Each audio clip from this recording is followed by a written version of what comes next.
Ravi de vous retrouver sur Arte pour un nouveau numéro du Dessous des cartes. Aujourd'hui, on commence à plus de 2600 mètres d'altitude, dans des paysages roses et ocres somptueux. Bienvenue dans le sud du désert du Sinaï, sur le mont Sainte-Catherine. Voici un site mythique, le monastère Sainte-Catherine, dont la première pierre aurait été posée au IVe siècle. Un lieu ancestralement veillé, c'est encore le cas aujourd'hui, par des bédouins qui guident les touristes. On vous emmène aujourd'hui visiter le Sinaï, fascinant désert au croisement de deux continents, de deux mers, mais un désert qui se retrouve également au cœur de tensions majeures entre Égypte et Israël. Les 60 000 km² de la péninsule sont aussi marqués par les trafics, les groupes djihadistes, les tunnels et bien sûr par la proximité avec Gaza, territoire palestinien administré par le Hamas, où depuis octobre 2023, l'attaque terroriste contre Israël et l'offensive sans limite de Tsahal, la population vit l'horreur de la guerre. Le Sinaï, un désert éminemment géopolitique, vous allez voir, sortons nos cartes. La péninsule du Sinaï en Égypte est un pont qui relie deux continents, l'Afrique à l'ouest et l'Asie à l'est. Elle est située au cœur de la région qui va du Maghreb au Moyen-Orient. Tout au nord de la mer Rouge, le Sinaï est bordé à l'ouest par le golfe de Suez, qui la sépare du reste du territoire égyptien, et à l'est par le golfe d'Aqaba, frontière maritime avec l'Arabie saoudite, la Jordanie et Israël. Le Sinaï est aussi délimité par le canal de Suez et par une frontière terrestre de 220 km avec Israël et aussi avec la bande de Gaza. Son territoire mesure 60 000 km². C'est seulement 6% du territoire égyptien, mais 3 fois la taille d'Israël. Avec une population de 620 000 habitants, essentiellement des Bédouins, le Sinaï est l'une des régions les moins peuplées d'Égypte. Loin du delta et de la vallée du Nil, ces tribus sont laissées pour compte par le pouvoir central du Caire. La péninsule se divise en 3 grands espaces géographiques et humains. Le long de la Méditerranée, une étroite plaine côtière où vit la moitié des habitants. L'agriculture se concentre entre Al-Arish, la plus grande ville de la région, et Rafah, à la frontière avec la bande de Gaza. Au centre, un vaste plateau désertique. Enfin, au sud, un massif montagneux abrite les plus hauts sommets d'Égypte, le mont Sainte-Catherine et le mont Sinaï, où, selon la Bible, Moïse reçut les 10 commandements. Entre les deux montagnes sacrées, le monastère forteresse orthodoxe de Sainte-Catherine, on l'a vu, a été fondé par l'empereur Justinien au VIe siècle. Revenons justement à l'époque byzantine. Le Sinaï est alors un carrefour sur les routes qui relient l'Égypte au Levant depuis l'Antiquité. Avec l'expansion musulmane à partir du milieu du 7e siècle, la région devient une voie de passage pour les pèlerins qui se rendent à la Mecque, par terre ou par mer. C'est aussi par le Sinaï que passent les caravanes qui transportent les marchandises entre le Caire, Gaza, Jérusalem et Damas. Avançons dans le temps.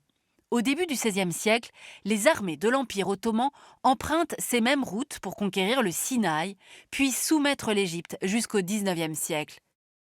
1869, la péninsule est coupée du continent africain par le percement du canal des deux mers, ou canal de Suez, qui permet l'accélération historique du trafic maritime mondial. Mais la circulation des humains et des marchandises n'est pas interrompue pour autant.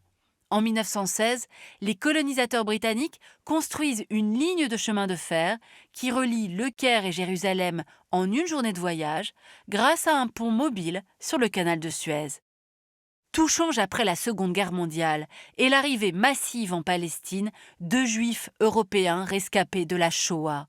En 1947, cette population juive représente un tiers de la population vivant en Palestine.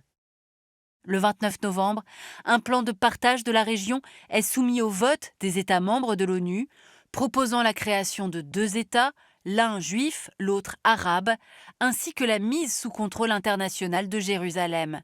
Le plan est adopté, malgré l'opposition de tous les pays arabes. Le 14 mai 1948, le mandat britannique sur la Palestine s'achève. L'État d'Israël est né. Dès le lendemain, l'Égypte, la Syrie, le Liban, la Transjordanie, l'Irak et l'Arabie saoudite attaquent le jeune État. L'Égypte et ses alliés vont perdre cette guerre. Le pays va accueillir des dizaines de milliers de réfugiés, alors que la moitié des Palestiniens sont chassés de leurs terres lors de la Nakba, la catastrophe en arabe. À la frontière entre l'Égypte, qui contrôle désormais le territoire palestinien de Gaza, et Israël, le Sinaï devient un enjeu stratégique pour les deux pays. 1956, le président égyptien Gamal Abdel Nasser nationalise le canal de Suez, détenu par des capitaux franco-britanniques. La France et le Royaume-Uni envoient alors des troupes à Port Saïd, tandis que les soldats israéliens occupent le Sinaï. Quelques mois plus tard, la crise se solde par le retrait des troupes étrangères et par l'envoi de 6000 casques bleus de l'ONU au Sinaï. Mais pour Nasser, le Sinaï est un glacis sécuritaire essentiel. En mai 1967, il exige le départ des casques bleus et interdit l'accès du golfe d'Aqaba aux navires israéliens, fermant ainsi une route vitale pour l'approvisionnement pétrolier d'Israël.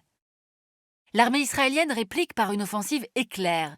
La guerre des 6 jours aboutit à l'occupation du Sinaï, de Gaza, de la Cisjordanie, de Jérusalem-Est et du Golan syrien. Cette occupation du Sinaï entraîne l'expropriation de milliers d'habitants par des colons israéliens et l'exode d'environ 25 000 personnes du nord de la péninsule. L'État hébreu fait ainsi du territoire une zone tampon. L'exploitation des gisements pétroliers du golfe de Suez fournit de plus à l'économie israélienne une part importante de son énergie. 1973, l'Égypte et son allié syrien attaquent Israël dans l'espoir de reprendre le Sinaï et le plateau du Golan. C'est la guerre du Kippour. Elle se termine par une défaite des pays arabes et débouche sur un tournant géopolitique majeur dans l'histoire de la région. Le successeur de Nasser, Anwar al-Sadat, prend la décision de faire la paix avec Israël et de le reconnaître. Cette paix sera entérinée en 1979 par les accords de Camp David. 3 ans plus tard, le Sinaï est à nouveau égyptien. Dividende de la paix, les investissements touristiques se multiplient au Sinaï. Sur la côte du golfe d'Aqaba, les stations balnéaires prospèrent. À la pointe sud de la péninsule, Sharm el-Sheikh, avec son aéroport international, étend ses paillotes et ses piscines de luxe. Au début des années 2000, un quart des touristes étrangers du pays s'y bousculent. Malgré le développement spectaculaire du tourisme au sud, les habitants du Sinaï vont rester parmi les plus pauvres du pays.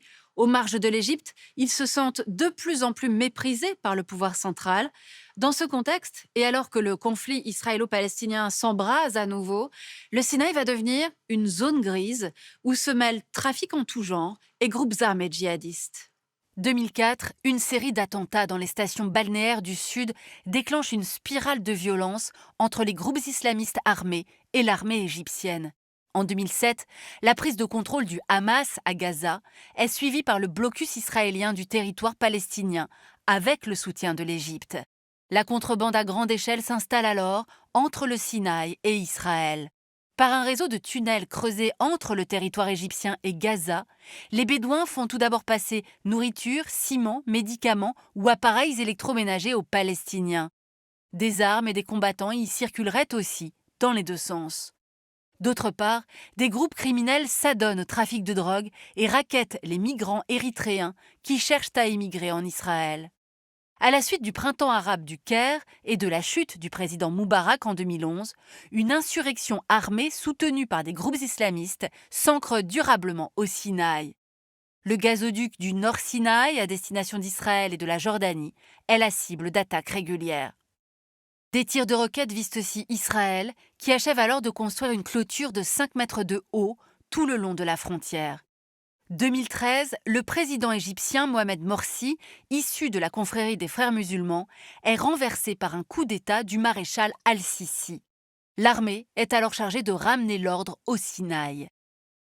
Tout au nord de la péninsule, l'armée bombarde la branche locale de Daesh.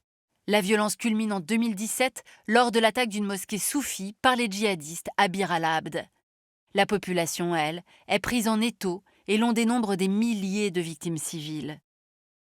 Intéressons-nous enfin à la ville frontière de Rafah, au cœur des enjeux entre l'Égypte, la bande de Gaza et Israël. Après l'attaque du Hamas le 7 octobre 2023 et la guerre de représailles de l'État hébreu contre Gaza, Rafah se retrouve en première ligne. Depuis une dizaine d'années à Gaza, le Hamas a en effet considérablement développé le réseau de tunnels souterrains pour y abriter armes et combattants. Ces tunnels sont un objectif de guerre prioritaire pour éradiquer le Hamas. D'autre part, 1,4 million de Gazaouis, chassés du nord de l'enclave par les bombardements, vont s'entasser à Rafah au fil des mois de guerre dans des conditions inhumaines. Début 2024, des images satellites montrent la construction à quelques kilomètres au sud de la ville d'une zone de sécurité murée pouvant accueillir des réfugiés. Pourtant, ce projet de déplacement des Palestiniens de Gaza au Sinaï ne verra pas le jour. L'opinion égyptienne pro-palestinienne ne veut pas être complice d'une seconde Nakba, et le président Al-Sisi est lui hostile au Hamas, une organisation rattachée à la mouvance des frères musulmans. Et terminons avec une enquête du journal Le Monde consacrée à un chef bédouin du Sinaï, Ibrahim El Argani, un proche du président égyptien Al-Sisi. Il serait surnommé le roi du passage de Rafah pour détenir un quasi-monopole sur la gestion des entrées et des sorties de Gaza. Livraison d'aide humanitaire et évacuation de civils auraient été placées pendant des mois sous la houlette d'El Argani, qui demandait, selon l'enquête, un droit de passage de 5 000 $ par adulte. L'offensive israélienne aurait contrarié son business, mais El Argani se tiendrait prêt désormais pour être l'homme incontournable de la reconstruction du champ de ruines gazaoui. Et pour aller plus loin, cet atlas de l'Égypte contemporaine par Ala Bayoumi et Karine Ben Afla, publié aux éditions du CNRS. Ainsi s'achève ce nouveau numéro du Dessous des cartes. Rendez-vous bien sûr la semaine prochaine, même endroit, même heure. À bientôt.